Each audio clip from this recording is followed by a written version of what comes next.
Dear student, first year chemistry का first chapter मैं start करने जा रहा हूँ और इस चैप्टर का नाम है स्टाइकोमेट्री।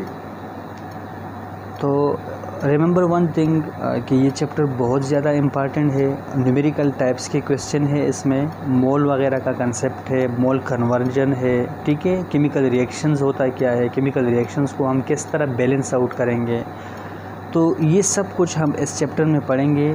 और ये फर्स्ट ईयर केमिस्ट्री का चैप्टर है। बेसिकली ये स्टाइकोमेट्री जो है ये हमारे पास एनालिटिकल केमिस्ट्री है और एनालिटिकल केमिस्ट्री रिलेटेड है किस चीज़ के साथ, क्वांटिटेटिव एनालिसिस के साथ, ठीक है ना। तो यहाँ पर स्टाइकोमेट्री का डिफिनीशन कुछ यूँ है, कुछ बुक्स में और डिफरेंट डिफिनीशंस आपको मिलेंगे, लेकिन मेन कंसेप्ट की हम बात करेंगे कि the branch of chemistry which deal with the study of the quantitative analysis based on balance chemical equations. मतलब दो किस्म के एनालिसिस आपको मिलेंगे ना, एक को हम कहते हैं क्वांटिटेटिव एनालिसिस और एक को हम लोग कहते हैं क्वालिटेटिव एनालिसिस। तो स्टाइकोमेट्री में हमारा जो मेन फोकस होगा वो किस चीज़ के ऊपर होगा, क्वांटिटी के ऊपर। यहाँ पर हम किसी भी केमिकल रिएक्शंस के अंदर क्वांटिटी को फाइंड आउट करेंगे। किस तरह, quantity means number of mole, number of atom, number of molecules, इन चीज़ों के ऊपर हमारा फोकस होगा। क्वालिटी के ऊपर हम फोकस जो है वो नहीं करेंगे, ठीक है ना। यहाँ पे मैंने बताया ना कि स्टाइकोमेट्री जो है ये केमिकल रिएक्शंस के साथ रिलेटेड है। तो सबसे पहले तो आप लोगों ने ये छोटी छोटी जो चीज़ें होती है इनको समझना बहुत ज़्यादा ज़रूरी है। तो सबसे पहले हम लोग कंसेप्ट देखते हैं कि केमिकल रिएक्शंस क्या है, ठीक है ना। ज़्यादातर लोगों को पहले पता ही नहीं होता है कि केमिकल रिएक्शंस क्या है, तो वो स्टाइकोमेट्री किस तरह पढ़ेंगे। तो केमिकल रिएक्शंस कुछ यूँ है कि फॉर एग्जांपल यहाँ पे हम कहते हैं कि H2+O2 इट्स फॉर्म वाटर, ठीक है। या फिर हाइड्रोजन है, क्लोरीन है, यहाँ पे क्या बन गया, HCl बन गया, ठीक है। या यहाँ पर एसिड है, बेस है और इससे हमारे पास क्या बन गया, साल्ट बन गया और प्लस वाटर बन गया, ठीक है। तो जनरल एक एग्जांपल मैंने यहाँ पे लिया है कि A और यहाँ पर क्या है, A है और ये कंबाइन हो गया B और B के साथ, तो यहाँ पे बन गया प्रोडक्ट AB, ठीक है। इस केमिस्ट्री में इस साइड पर जो होते हैं इनको हम कहते हैं रिएक्टेंट और ये जो नया चीज़ बन गया इसको हम कहते हैं प्रोडक्ट।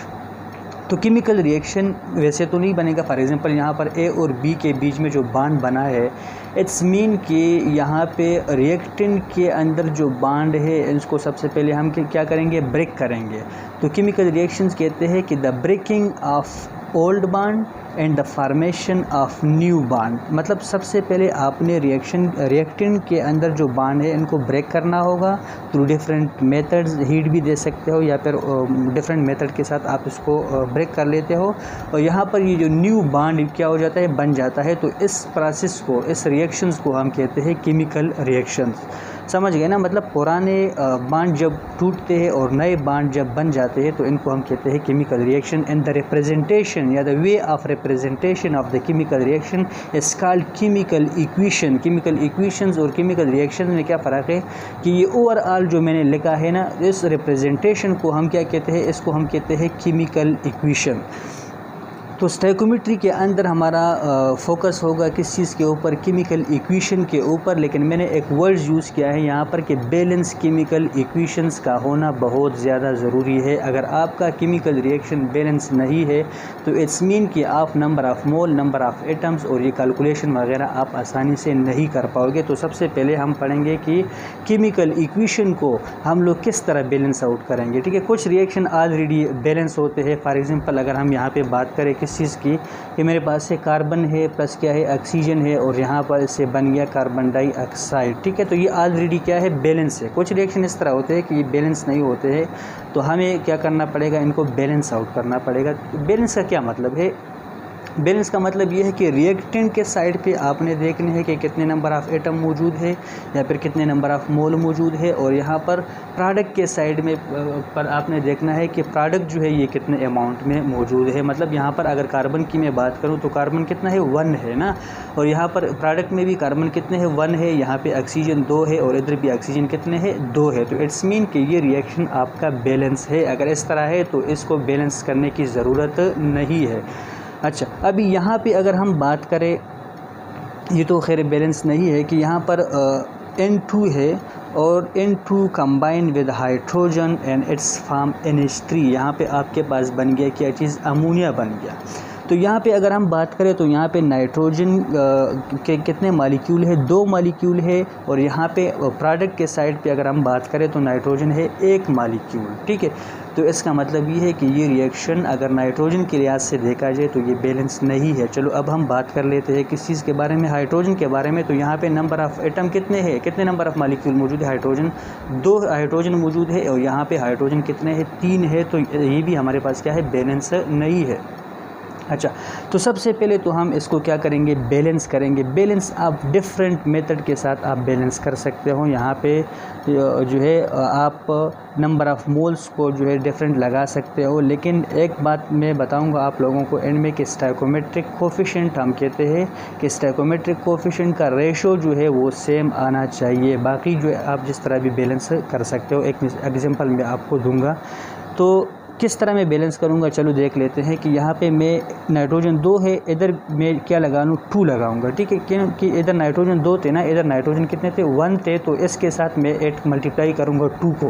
तो अभी इधर भी नाइट्रोजन 2 हो गए और यहाँ पर भी नाइट्रोजन के कितने एटम मौजूद है, 2 मौजूद है, तो नाइट्रोजन बैलेंस हो गए। चलो अभी हाइड्रोजन की बात कर लेते हैं। तो यहाँ पर हाइड्रोजन पहले कितने थे, 3 थे, अभी मैंने 2 को मल्टीप्लाई किया। एक बात याद रखना है कि ये 2 जो मैंने ऐड किया है ये सिर्फ नाइट्रोजन के साथ नहीं है, बल्कि ये 2 हाइड्रोजन के साथ भी है। तो 2 3 जार ये मल्टीप्लिकेशन में है, समझ गए ना। तो यहाँ 2 3 जार 6, तो हाइड्रोजन कितने हो गए, 6 हो गए।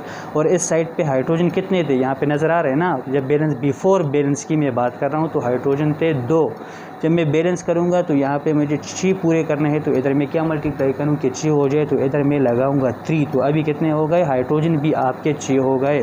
तो अभी आपका रिएक्शन जो है वो बैलेंस है। अच्छा, ये स्टोइकोमेट्री में हमने ये बात की कि यार केमिकल रिएक्शंस को हम बैलेंस करते हैं। तो अगर आपसे कोई पूछे कि ये केमिकल रिएक्शन को हम क्यों बैलेंस करते हैं, मतलब बग़ैर केमिकल रिएक्शन बैलेंस के बग़ैर भी तो हम कैलकुलेशन कर सकते हैं। तो ये बहुत एक मतलब एक कंसेप्चुअल क्वेश्चन है और ये आपसे कोई पूछ भी सकता है। तो आज हम इसी क्वेश्चन को भी देख लेते हैं कि इसका सही आंसर जो है वो क्या है।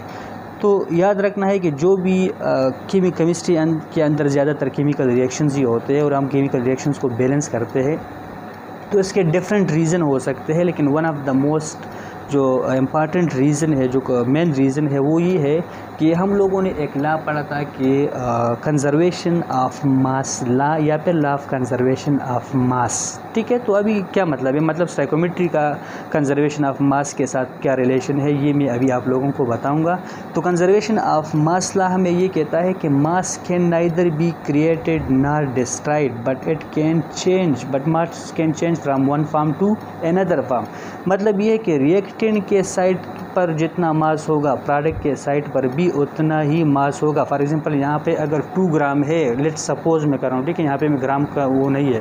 फॉर एग्जांपल यहाँ पे अगर रिएक्टेंट है 2 ग्राम तो प्रोडक्ट भी कितने चाहिए, प्रोडक्ट भी कितना होने चाहिए, 2 होने चाहिए। यहाँ पर अगर 5 है तो प्रोडक्ट के साइड भी मास कितना होना चाहिए, 5 होने चाहिए, समझ गए ना। अच्छा, यहाँ पे फॉर एग्जांपल अगर मैं वही रिएक्शन ले लूँ जब ये बैलेंस नहीं था, तो इधर मास जो है अगर हम देख ले तो यहाँ पर नाइट्रोजन का एटॉमिक मास है 14, तो 2 नाइट्रोजन है तो मास कितना हो गया, 28 हो गया। हाइड्रोजन का एटॉमिक मास है 1, 2 हाइड्रोजन है तो मास हो गया 2।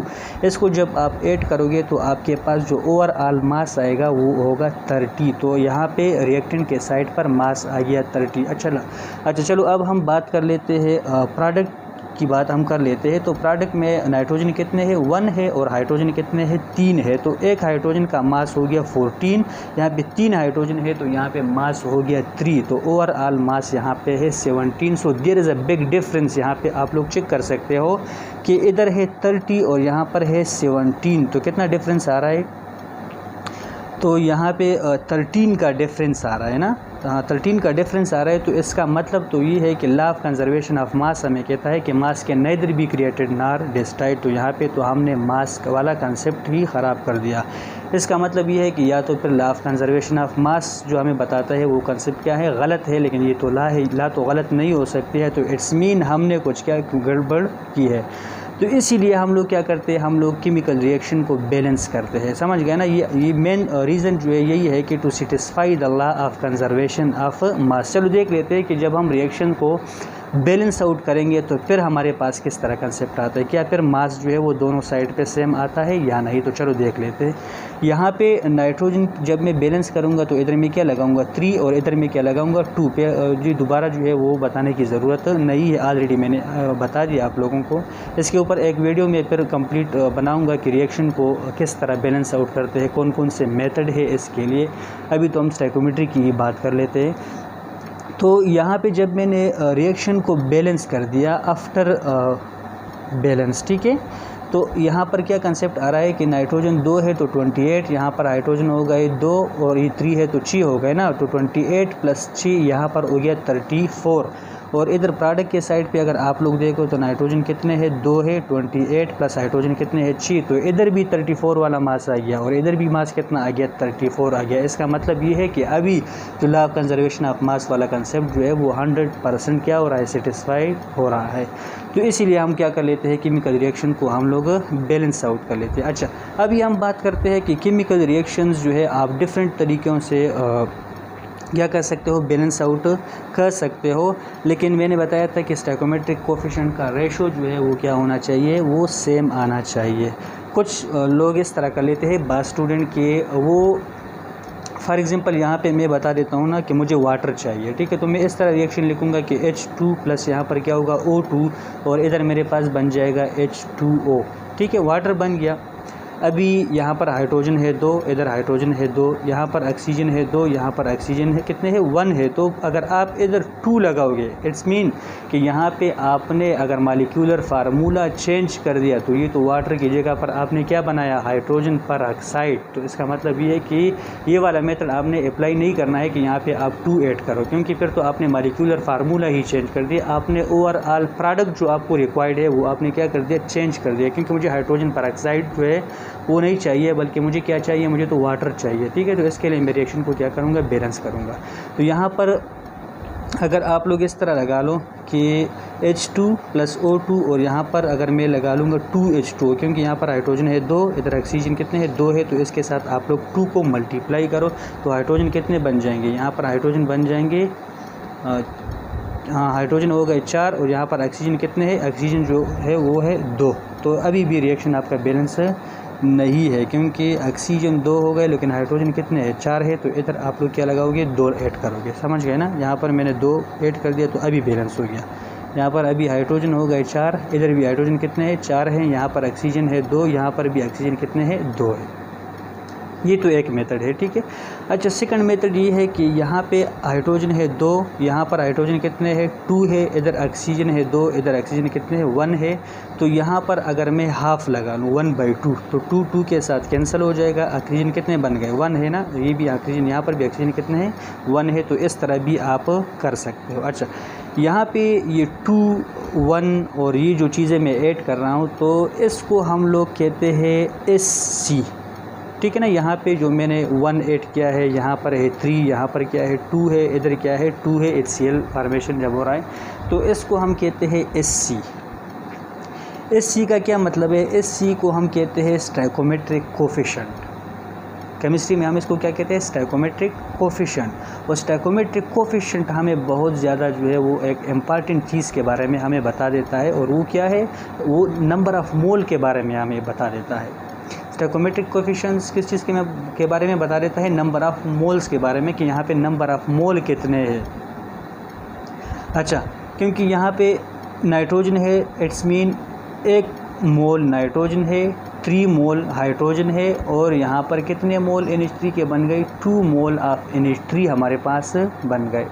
तो ये मोल का कंसेप्ट हमें कौन बताता है, स्टोइकोमेट्रिक कोफिशिएंट। अच्छा, एक बात आप लोगों ने याद रखना है, हम लोग कहते हैं कि यहाँ पर 2 मालिक्यूल या 2 एटम जो है वो नाइट्रोजन के और 3 जो है वो हाइड्रोजन के, ये वाला मालिक्यूल का कंसेप्ट जो है हम यहाँ पे यूज़ नहीं करेंगे, या फिर मालिक्यूल का वर्ड जो है वो हम यहाँ पे यूज़ नहीं करेंगे। इसके वजह ये है कि मालिक्यूल जो है ये हमारे पास एक स्मॉल नंबर है, मॉलिक्यूल क्या है, एक स्मॉल नंबर है और इसको आप इजीली कैलकुलेट नहीं कर सकते हो, क्योंकि एक स्मॉल मॉलिक्यूल जो है वो आप किस तरह जो है वो फाइंड आउट करोगे, किस तरह आप जो है उसको कैलकुलेट करोगे। तो इसीलिए यहाँ पे हम लोग वर्ड यूज़ करेंगे, किस चीज़ का वर्ड यूज़ करेंगे, मोल का, क्योंकि मोल हमारे पास क्या है, ये एक लार्ज नंबर है और इसको हम इजीली कैलकुलेट